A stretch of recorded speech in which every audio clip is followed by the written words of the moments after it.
Ever get the feeling that, like, family roles are kind of pre-scripted? Like, who does what is already decided? Well, today we're taking a deep dive into how cultural norms, especially around gender, can really shape family structures. We're going to unpack some eye-opening stuff about early enforced marriage from that excerpt you shared, focusing on the impact on women and girls.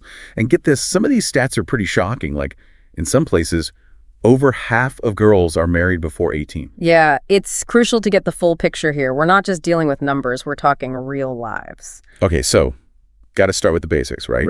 What exactly is early marriage? The excerpt jumps right in. Well, it all begins with the Convention on the Rights of the Child, which states that anyone under 18 is a child. So early marriage basically means the marriage of a child, simple as that. And that's where things get ethically, complicated. A child can't truly consent to marriage developmentally. They're just not there yet. And the excerpt actually breaks down early marriage into different types, which I thought was fascinating because it's not, a one-size-fits-all thing. Exactly. You've got promissory marriage, where parents make a verbal agreement to marry their kids off, sometimes even when they're babies. Like, can you imagine? Your whole future decided before you can even walk.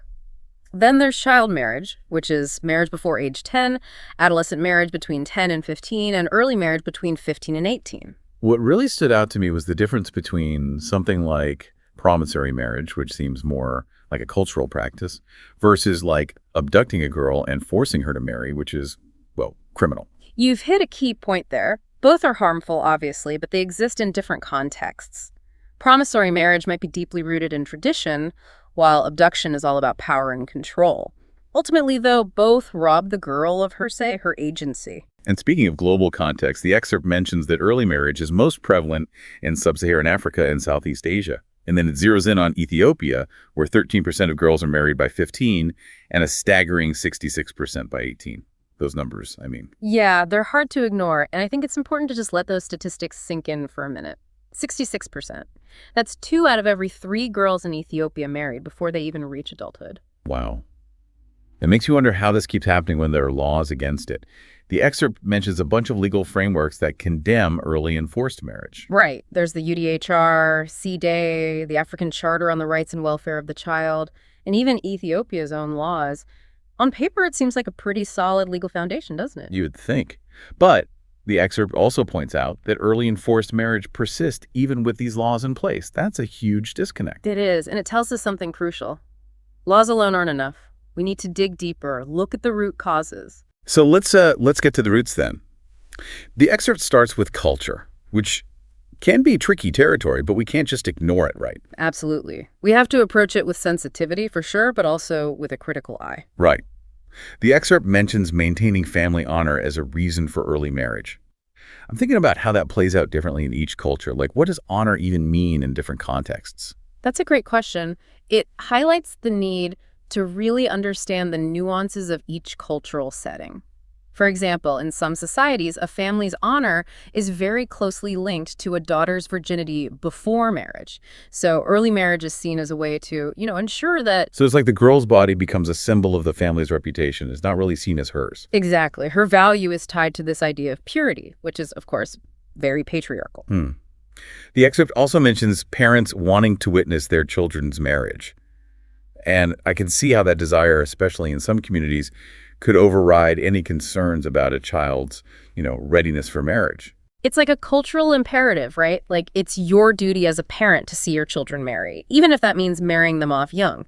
But it raises the question, whose needs are really being met in these situations? Yeah, that's a good point. It's definitely more complex than just saying these cultures are wrong. It's about understanding the why behind these practices. But culture isn't the only factor here, is it? Definitely not. The excerpt makes it clear that poverty and economics are massive drivers of early enforced marriage, too. It's like that saying, love flies out the window when poverty comes in the door. Exactly. When families are struggling financially, a daughter's marriage can be seen as a way out, like a financial lifeline. It could bring in a dowry or reduce the number of mouths to feed. So essentially, a girl's future is being traded for economic stability. It's heartbreaking. It is, and it speaks to those deep inequalities that exist in many parts of the world. Girls are often seen as, less valuable than boys, and their education, their well-being is sacrificed for the family's economic survival. The excerpt also points out that In some impoverished communities, girls are literally seen as an economic burden. So marrying them off young is a way to, like, shift that burden to another family. It's a stark reminder that in many places, girls' lives are shaped by forces outside of their control. Their value is often measured solely in terms of their potential as wives and mothers, not as individuals with their own dreams and aspirations. This is all starting to feel a bit bleak, honestly. Is there anything in the excerpt about, like, people just not understanding the harm early marriage causes? That's another piece of the puzzle. The excerpt suggests that some parents simply don't grasp the devastating consequences, particularly for girls. They might be acting on outdated beliefs, or maybe they just don't have access to information that challenges those beliefs. So it's not always about bad intentions. Sometimes it's just lack of awareness. Exactly. And that's precisely why education and community outreach are so vital. We need to meet people where they are, provide them with the information they need to make informed decisions, show them that there's another way. So we've laid out some of the causes, but what about the consequences? I have a feeling this is where things get really heavy. It's true, the consequences of early and forced marriage are pretty far-reaching and, yeah, deeply concerning. We're not just talking about a wedding ceremony here, right? We're talking about a whole cascade of effects that ripple through a girl's life, her family, her community even. Okay, so let's start with the impact on the marriages themselves. The excerpt says that forced and early marriages often lead to conflict, separation, and divorce. Which, I mean, makes sense when you think about it. Oh, absolutely. I mean, when you force two people together who aren't ready for marriage, emotionally or developmentally, it's going to create tension and instability. They haven't had the chance to, develop their own identities, choose their own paths. And the power dynamics must be so skewed, especially with a large age gap. Exactly. The excerpt mentions that too. Often the younger partner, usually the girl, has very little power or autonomy within the relationship. She might be subjected to control, abuse, even violence. It's just a recipe for disaster, isn't it? And when those marriages fall apart, it has implications for everyone involved, including, the children. You're right. The excerpt touches on how divorce can actually worsen existing inequalities for women, especially when it comes to things like custody and child support. I'm curious about that. So even though the Convention on the Rights of the Child states that custody should be based on the best interest of the child, in reality, it doesn't always work out that way. Unfortunately, no.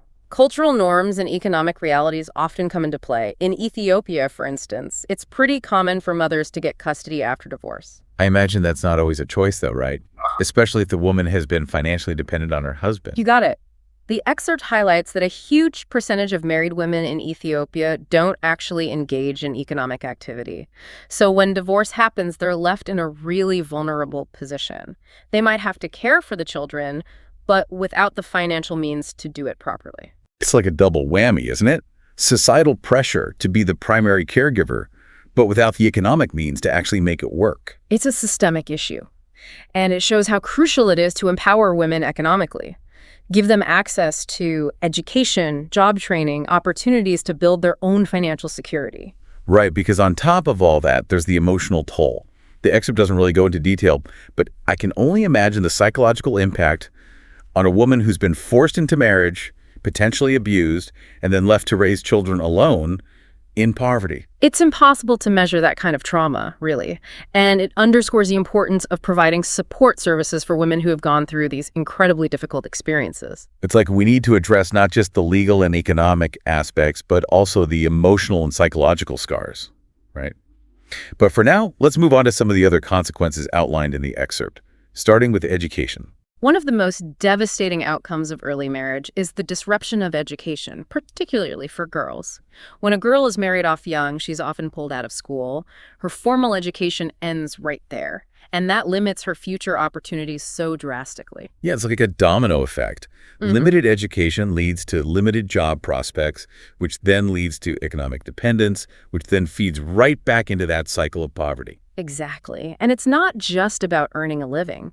Education empowers girls. It gives them a voice, allows them to make their own choices about their lives. It equips them to be active participants in society, not just passive bystanders. The excerpt also mentions health impacts, and those are particularly worrying. Oh, absolutely. Early marriage puts girls at risk for a whole range of physical and psychological health problems. They're often not physically or emotionally ready for sexual activity, which can lead to trauma and long-term health issues. Not to mention the risk of complications during pregnancy and childbirth. Right. The excerpt specifically mentions fistula, which is a devastating condition that can cause incontinence and social isolation.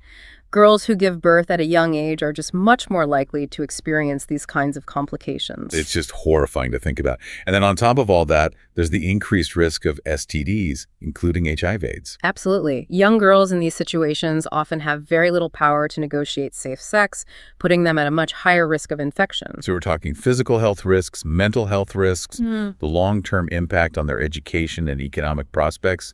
It's a pretty grim picture. It is. But it's important to remember that this isn't just about individual girls, it's about families and communities as a whole. Early marriage has this ripple effect. It can strain resources, limit a family's ability to care for all of their children, and hold back entire communities from reaching their full potential. And the excerpt also touches on family planning, which is something I hadn't really thought about before. Yeah. Early marriage often extends a woman's reproductive years, meaning she's likely to have more children over her lifetime.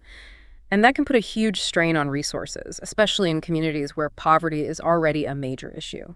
It's like everything we've talked about just feeds back into itself.